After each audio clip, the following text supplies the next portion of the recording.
આજે હું તમારી સાથે શેર કરીશ રવા ઉત્તપમની રેસીપી। તો કોઈ પણ જાતના દહીં કે ઈનોના ઉપયોગ વગર આપણે નવી ટ્રીક સાથે ઉત્તપમને એકદમ જાળીદાર અને ખાવામાં સોફ્ટ તૈયાર કરશું। સાથે બેટરમાં શાકભાજી સાથે એક સ્પેશિયલ તડકો એડ કરીને તેને એકદમ ટેસ્ટી અને હેલ્ધી તૈયાર કરશું। તો ઘરની સિમ્પલ સામગ્રી સાથે ઓછા તેલમાં બની જતા આ ઇન્સ્ટન્ટ રવા ઉત્તપમ એકવાર ચોક્કસથી ટ્રાય કરવા જેવા છે। તો ચાલો રેસીપી શરૂ કરીએ। ઇન્સ્ટન્ટ ઉત્તપમ માટે બેટર બનાવવા મેં અહીંયા રવો લીધેલો છે। તો ઘરમાં રહેલી વાટકીના માપથી 2 વાટકી જેટલો રવો મિક્સિંગ બાઉલમાં એડ કરી દઈએ। હવે મેં તે જ વાટકીના માપથી 1 વાટકી જેટલી અડદની દાળ લીધેલી છે। તો મેં દાળને 3 થી 4 કલાક માટે પલાળી દીધેલી હતી। તે પલળીને એકદમ સારી રીતે ફૂલી ગઈ છે। તો પલાળેલી દાળનું બધું જ પાણી કાઢી લઈએ અને તેને પીસવા માટે મિક્સર જારમાં એડ કરી દઈએ। સાથે અડધા કપ જેટલું પાણી એડ કરીને દાળને એકદમ સારી રીતે ગ્રાઇન્ડ કરી લઈએ। તો દાળ ગ્રાઇન્ડ થઈને તેની આ રીતની સ્મૂથ પેસ્ટ તૈયાર થઈ ગઈ છે। તો હવે તેને રવામાં એડ કરી દઈએ। સાથે સ્વાદ પ્રમાણે મીઠું એડ કરી દઈએ અને હવે ઉત્તપમનું બેટર બનાવવા માટે તેમાં થોડું પાણી એડ કરતા જઈને બધી જ વસ્તુને મિક્સ કરી લઈએ।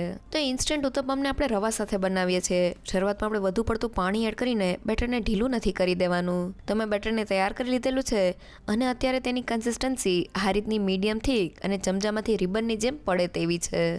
આ રીતનું બેટર તૈયાર કરવામાં મારે 1 કપ જેટલા પાણીની જરૂર પડેલી છે।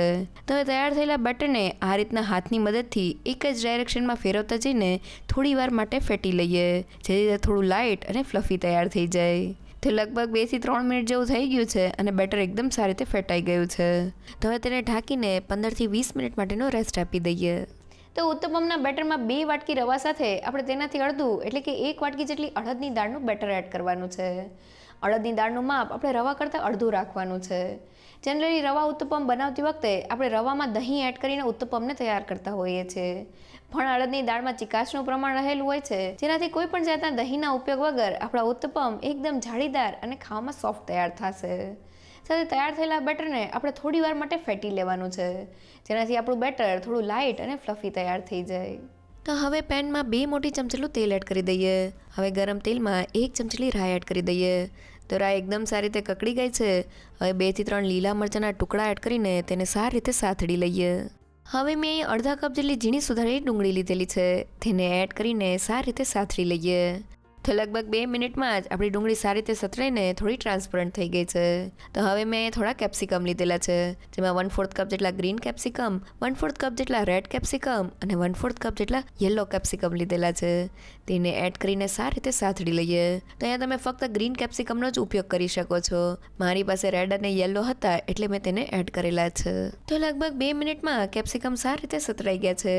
હવે મેં 1 મીડિયમ સાઇઝ અને 1/4 કપ જેટલા ટમેટાના ટુકડા લીધેલા છે। તેમાં સ્વાદ પ્રમાણે મીઠું અને 1 ચમચી જેટલા રેડ ચીલી ફ્લેક્સ એડ કરીને તેને સારી રીતે સાતળી લઈએ। તો અહીંયા શાકભાજીને આપણે ઓવરકુક નથી કરવાના, મીડિયમ ટુ હાઈ ગેસની ફ્લેમ પર તેને થોડા સાતળી લેવાથી તે સોફ્ટ થઈ જશે। તો આપણા શાકભાજી સારી રીતે સતળાઈ ગયા છે। હવે ગેસની ફ્લેમ બંધ કરી દઈએ અને હવે ઉત્તપમના બેટરને જોઈએ તો રવો પાણી એબ્ઝોર્બ કરીને એકદમ સારી રીતે ફૂલી ગયો છે। હવે તેમાં શાકભાજી સાથે તૈયાર કરેલા તડકાને એડ કરી દઈએ। સાથે 1/4 કપ જેટલા કોથમીરના પાન એડ કરીને બધી જ વસ્તુને મિક્સ કરી લઈએ। તો શાકભાજી એકદમ સારી રીતે બેટરમાં મિક્સ થઈ ગયા છે, પણ રવો ફૂલવાને લીધે બેટર પહેલાં કરતાં થોડું ઘટ લાગે છે। તો તેમાં પાણી એડ કરીને તેને થોડું પતલું કરી લઈએ। તો તમે જોઈ શકો છો કે મેં બેટરને તૈયાર કરી લીધેલું છે। તૈયાર થયેલા બેટરની કન્સિસ્ટન્સી જોઈએ તો તે ચમચામાંથી આ રીતના રિબનની જેમ પડે છે, જે ઉત્તપમ બનાવવા માટે એકદમ પરફેક્ટ છે। તો ઉત્તપમના બેટરમાં શાકભાજી સાથે તડકો એડ કરવાથી તે એકદમ ટેસ્ટી લાગે છે। તડકામાં થોડું તેલનું પ્રમાણ રહેલું હોય છે, જેનાથી ઉત્તપમ ઠંડા થયા પછી પણ સોફ્ટ લાગે છે।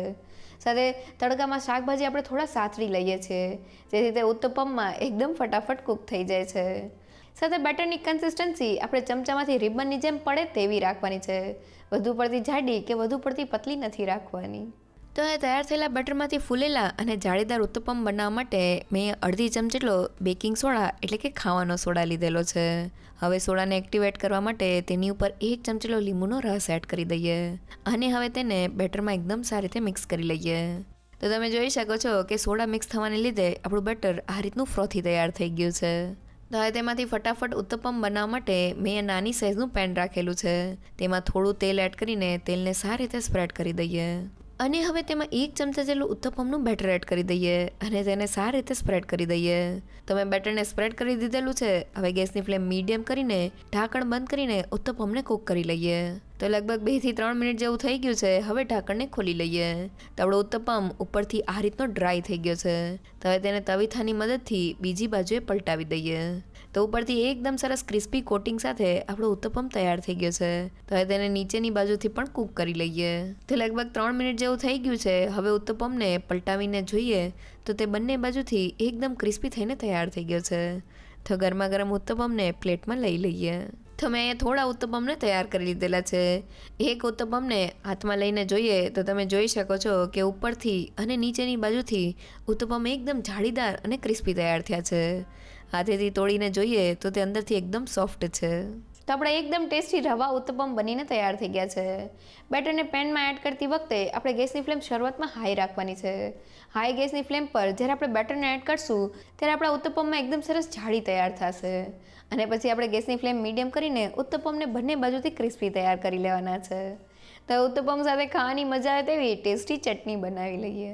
હવે ચટણી બનાવવા માટે પેનમાં 1 મોટી ચમચેટલું તેલ એડ કરી દઈએ. હવે મેં 1/4 કપ અને 4 મોટી ચમચેટલી ચણાની દાળ લીધેલી છે. તેને એડ કરીને દાળ સેજ ગોલ્ડન બ્રાઉન થાય ત્યાં સુધી તેને સાતળી લઈએ. તો લગભગ 2 થી 3 મિનિટ જેવું થઈ ગયું છે અને તમે જોઈ શકો છો કે દાળ એકદમ સારી રીતે સતળીને આ રીતની ગોલ્ડન બ્રાઉન થઈ ગઈ છે.